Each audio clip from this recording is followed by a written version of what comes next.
bahasa dan baik. Assalamualaikum warahmatullahi wabarakatuh. Perkenalkan, nama saya Grida Agisna Mukti dari Prodi ISAI kelas C1 Fakultas Usuluddin dan Humaniora Universitas UIN Wali Songo Semarang. Saya di sini akan menjelaskan tentang penggunaan ejaan bahasa Indonesia yang baik dan benar. Sebelum mengenal apa itu ejaan, sobat-sobat harus tahu apa itu ejaan tersebut.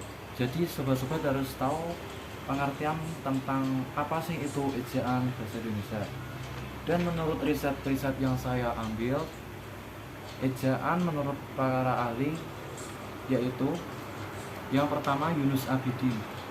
Ejaan adalah aturan yang melambangkan bunyi bahasa yang menjadi bentuk huruf, kata serta kalimat. Dan yang kedua menurut Wirjo Sudarmo, ejaan adalah aturan yang melukiskan bunyi buatan. Jadi ejaan semisal tulisan tidak jika diejakan menjadi sebuah kata-kata tidak akan bisa menggambarkan artinya. Jadi kita dalam membaca suatu tulisan perlu ejaan yang baku dari tanda baca dan aturan-aturan tertentu. Nah, kita akan membahasnya lebih lanjut setelah yang satu ini. Adapun fungsi-fungsi ejaan bahasa Indonesia, yang pertama, digunakan sebagai landasan pembakuan kata bahasa agar bahasa digunakan semakin baku. Dan yang kedua, digunakan sebagai landasan pembakuan kosakata dan istilah agar menjadi lebih baku. Yang ketiga, digunakan sebagai penyaring masuknya unsur bahasa lain agar tidak hilangnya makna tulisan aslinya. Yang keempat, untuk membantu pemahaman pembaca dalam mencerna informasi yang disampaikan secara tertulis. Jadi secara contohnya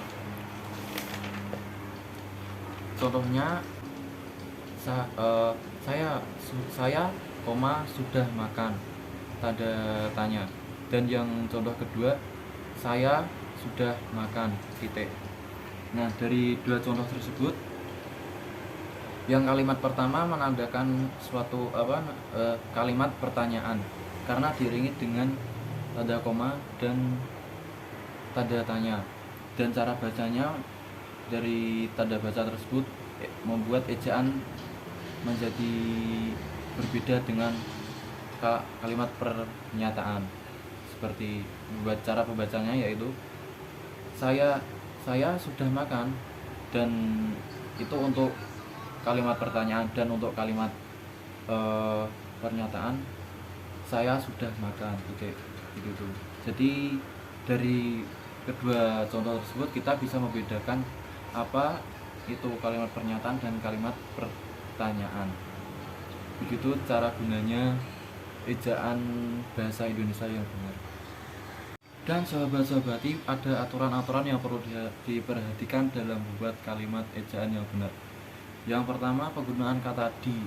Penggunaan kata di itu harus menyambung jika bertemu dengan kata kerja. Seperti saya dipukul, dipukul itu harus katanya di dengan pukul itu harus bersatu, tidak boleh ada spasi.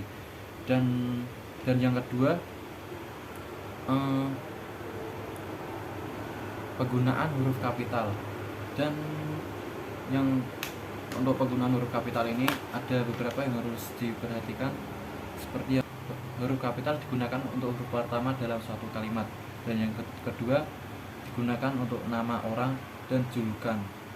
Yang ketiga, tidak untuk bin atau binti, atau seperti kita menyebut Ali bin Abi Thalib lah. Ali binnya itu tidak boleh ikut menjadi huruf kapital, binnya masih dengan huruf kecil.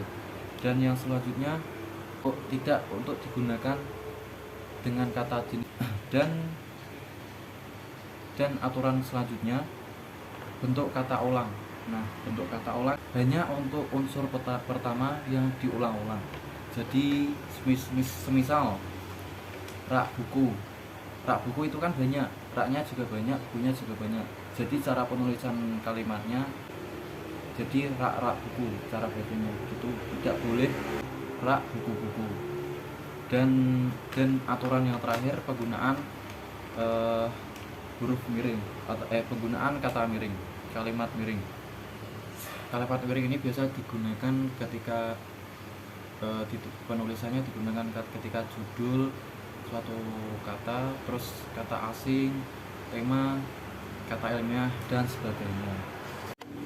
Sekian dari saya.